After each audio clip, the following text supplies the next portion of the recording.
우리가 길 가는 사람을 아무나 붙잡고 요즘 걱정 있으시죠? 이렇게 말했을 때 없는데요? 이렇게 걱정이 없다고 자신 있게 말을 할 수 있는 분들은 얼마나 될까요? 심할 경우에는 걱정으로 밤을 지새는 분들도 많이 계시잖아요.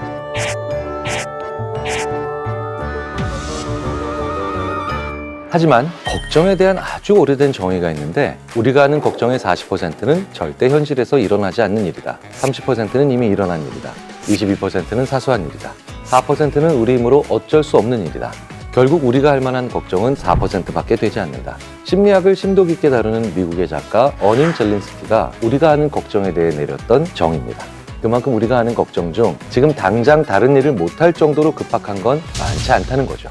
오늘 대한민국 심리 읽어드립니다에서는 잠 못 이루게 하는 무수한 걱정들, 그 걱정의 감정을 잘 다스려서 현명하게 나의 에너지를 쓸 수 있는 바로 그 방법을 알려드리겠습니다. 안녕하세요. 인지심리학자 김경일입니다. 여러분, 우리가 하는 그 무수한 걱정을 없애기 위해 가장 중요한 게 뭘까요?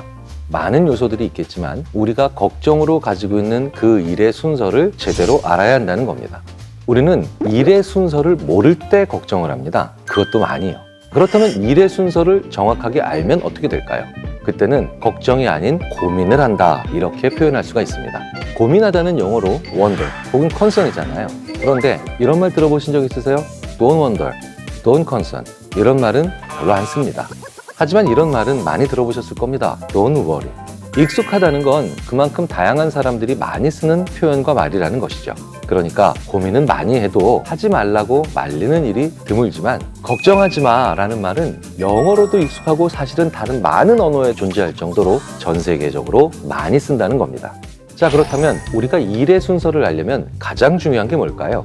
문제를 규정하는 겁니다. 그러니까 그 문제에 대해서 정의를 내려보는 거죠. 직장 상사와의 관계에 대해서 걱정하는 상황이라고 한번 예를 들어보겠습니다. 그럴 때 직장 상사와의 관계를 걱정하기 전에 먼저 직장 상사라는 건 나에게 어떤 존재이고 무엇인지 나의 정의가 있어야 한다는 거죠.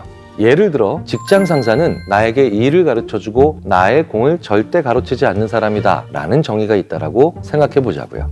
그런데 지금 내 직장 상사가 나의 정의와 전혀 부합되지 않는 그런 행동과 말을 하는 사람이라면 그 직장 상사와 어떻게 하면 잘 지낼까, 어떻게 하면 마음에 들까, 이런 관계를 걱정할 필요가 줄어든다는 거죠.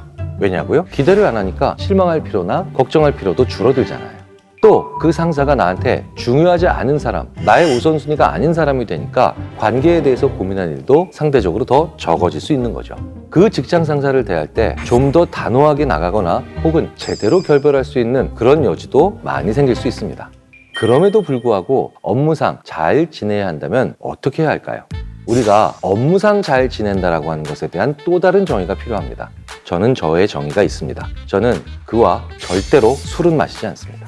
저는 술 먹으면 많이 웃어요.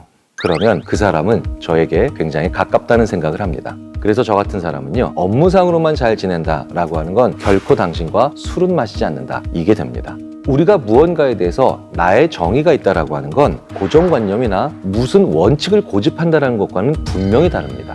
내가 그것에 대해서 어떤 관점을 가지는가를 스스로에게 메시지를 주면서 주관을 만들어 가고요. 더 중요한 건 그 정의에 맞지 않는 행동을 하게 되면 이제 고민을 정확하게 할 수 있다라고 하는 장점이 있기 때문이죠. 그래서 그 사람을 대할 때 대책 없는 스트레스로 계속해서 이어지지 않을 수 있을 정도로 나의 행동의 범위를 어느 정도 규정할 수 있는 그런 장점이 있다는 뜻입니다. 우리가 가장 자주 하는 걱정은 뭘까요? 우리가 가장 자주 하는 걱정은 당장 눈앞에 닥친 일일까요? 아니면 제대로 해결되지 못하는 그런 일들일까요? 모두 아닙니다. 사실 우리가 가장 자주 하는 걱정은 바로 그 걱정이 제일 내 머릿속에서 잘 되는 일이기 때문입니다. 내가 걱정하기 쉬운 일이니까 머릿속에 잘 돌아간다는 거예요. 자, 그렇다면 내가 걱정하기 쉬운 일이라는 게 뭘까요? 주로 상상이 잘 되는 일입니다. 어떤 일이 더 상상이 잘 될까요? 의외로 내가 많이 본 일입니다. 내가 최근에 직장을 잡지 못해서 많이 힘들어하는 사람들이 주인공이나 조연으로 많이 나오는 영화나 드라마를 많이 봤다. 혹은 웹툰을 많이 봤다. 그렇다면 그것들이 내가 상상하기 쉬운 일이겠죠.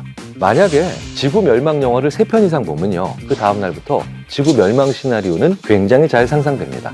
즉, 내가 걱정하기 쉬운 일이라는 건 내가 최근에 많이 상상할 수 있는 재료를 많이 준 것들에 좌우될 경우가 많습니다.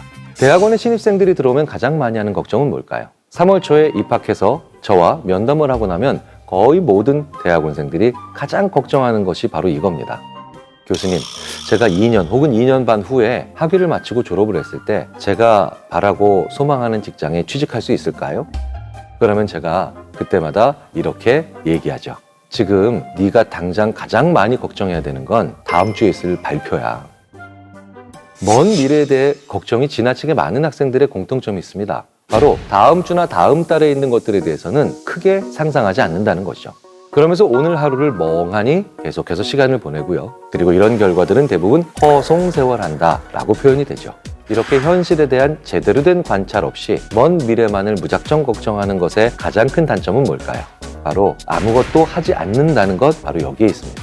지나친 걱정이나 근심 때문에 정작 일을 할 수 없다는 거예요. 그리고 아무것도 하지 않아도 시간은 계속 결국 흐릅니다. 그러니 무의미하게 보낸 시간만큼 걱정은 더 늘어나게 되겠죠. 걱정이 계속 꼬리를 물고 또 다른 2차적인 걱정을 낳는 거예요. 그럴 땐 어떻게 해야 할까요? 뭐라도 해야 합니다. 보고서를 써야 한다? 그러면 완성보다는 당장 눈앞에 한번 집중해 보세요. 컴퓨터를 켜고 문서 이름 혹은 폴더 이름이라도 만들어서 일단 저장하라는 겁니다.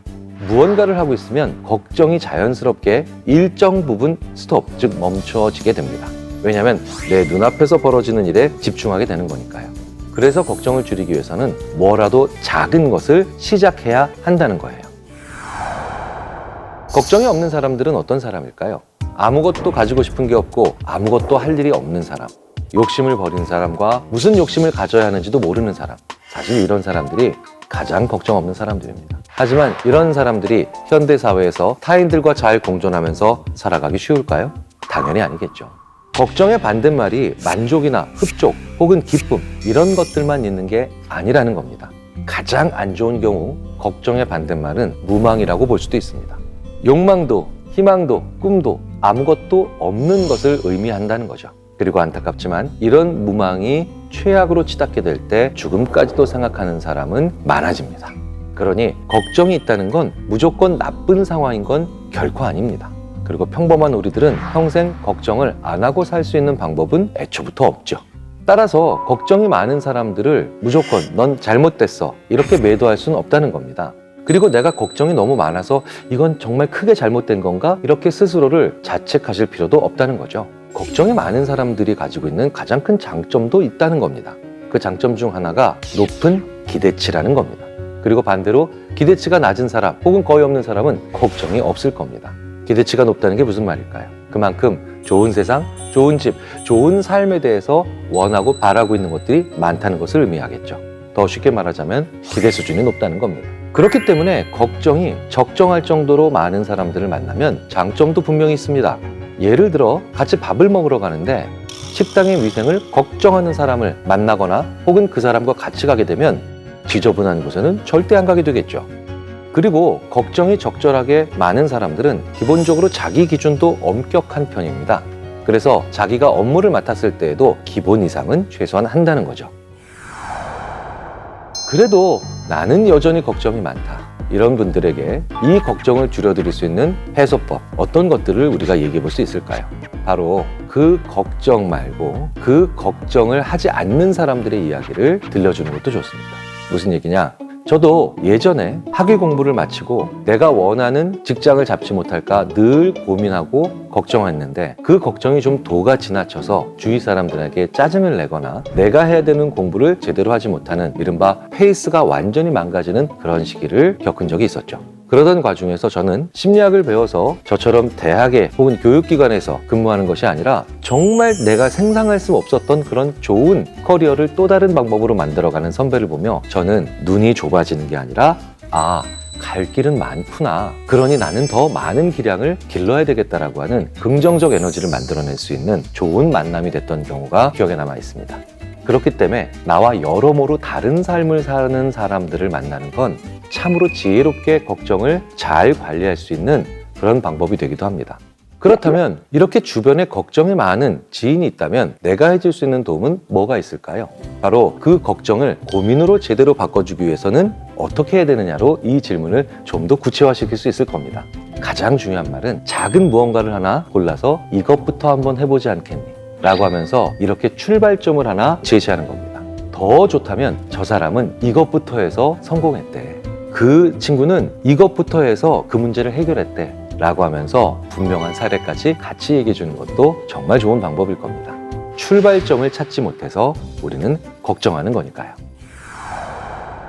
내가 너무 걱정이 많아서 그것이 또 걱정이라서 이 영상을 보는 분들도 계실 겁니다.